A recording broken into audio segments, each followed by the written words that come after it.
कबीर की साखियों question answer ध्यानपूर्वक सुनो भाई। तलवार का महत्व होता है, मयान का नहीं। उक्त उदाहरण से कबीरदास क्या कहना चाहते हैं स्पष्ट कीजिए। इस उदाहरण के माध्यम से कबीरदास जी ने बताना रहा है कि महत्व सदा मुख्य वस्तु का ही होता है। तलवार में से तलवार अधिक महत्व रखती है, मयान नहीं। जब तलवार को खरीदना चाहते हैं तो हम तलवार की धार को अधिक महत्व देते हैं। उसकी धार को देखकर ही उसकी कीमत चुकाई जाती है। यद्यपि मयान सुंदर भी हो तो उसके कोई ध्यान नहीं दिया जाता। इसी प्रकार साधु संतों की जाति से हमें कुछ लेना देना नहीं होता।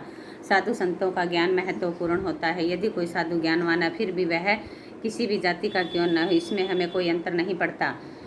अब पाठ की तीसरी साखी जिसकी एक पंक्ति है, मनुआ तो दहु दिसी फिरे, यह तो सुमरन नाहि के द्वारा कवि क्या कहना चाहते हैं। मनुआ तो दहु दिसी फिरे, यह तो सुमरन नाहि के माध्यम से कबीरदास ने बताया कि मनुष्य का मन अति ही निर्मल होता है। ईश्वर का मनुष्य का मन बड़ा ही चंचल होता है। ईश्वर का नाम स्मरण करते समय इधर उधर की बातों में भटकता रहता है।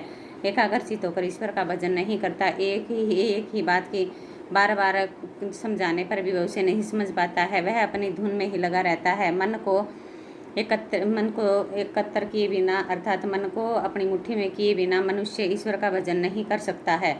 कबीरदास घास की निंदा करने से क्यों मना करते हैं, पढ़े धोए के आधार पर स्पष्ट कीजिए। कबीरदास घास की निंदा करने से इसलिए मना करते हैं कि घास को पैरों के नीचे रोंदी जाने वाली वस्तु भले ही हो, किंतु उसे कमजोर या व्यर्थ की वस्तु नहीं समझ लेना चाहिए। जब घास का एक छोटा सा तिनका हमारी आंख में पड़ जाता है तो हमें अत्यंत कष्ट पहुंचाता है। कहने का भाव ये कि समाज के छोटे से व्यक्ति को भी हमें निर्बल नहीं समझना चाहिए। जब वह जागृत होता है, वह उसको अपनी शक्ति का एहसास हो जाता है तो कष्ट पहुँचाने वाले को बहुत बड़ी हानि भी पहुँचा सकता है।